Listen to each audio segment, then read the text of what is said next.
Ito ang mga 7 waterfalls na sa aking pananaw ay mga top 7 na destinations in terms of waterfalls. Itong unang ito ay matatagpuan sa Siniluan. Ito ang tinatawag na Twin Falls. At napakaganda nito guys, itong Twin Falls na ito. Siniluan ang place naman ito guys. Kaya once in a lifetime ninyo, kung kaya niyo mapuntahan nito at or pwede lahat, the better. Para sa gayon, ma-experience nyo rin at makita in person ang ganda ng mga waterfalls na ito. Nung pumunta ako dito, talagang konti lang yung tao, kaya tuwang-tuwa ako dito guys. Except doon sa ilan. Ito naman matatagpuan sa Mahayhay. Ito yung tinatawag na Bukal Falls. Napakalinis naman ito guys. Sobrang linis. Wala na akong mas nahanap pang lilinis pa dito na waterfalls guys. Talagang kakaiba ito. Sobra. Namangha ako talaga sa sobrang linis nito. At napakalamig guys ng tubig nito. Ay madali kang ginawin dito pag naligo ka dyan.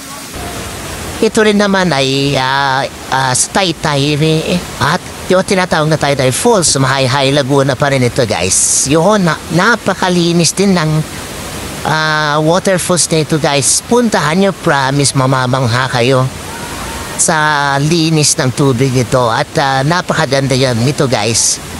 Puntahan nyo rin siya guys. Relaxing dyan. Ito naman yung matatagpuan sa Pakil, Laguna. Ito yung tinatawag na Buntot Palos guys. Magkakatabi lang ito doon sa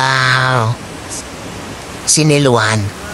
Apian. And then ito naman ay Siniluan guys. Ito ang tinatawag na Buruwisan Falls. Sana mapuntahan nyo ito guys. Yun nga lang, magte-trek kayo guys. Remember.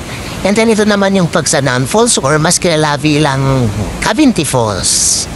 Yan. So, napakaganda nito. Napakalakas nito. Napakalaki nito guys. Napuntahan nyo rin. Nataon na malakas ang ulan nung pumunta ako. Ito ang Hulugan Falls na matatagpuan naman sa Luisiana, Laguna. Para sa akin, ito yung pinakamagandang waterfalls sa Laguna.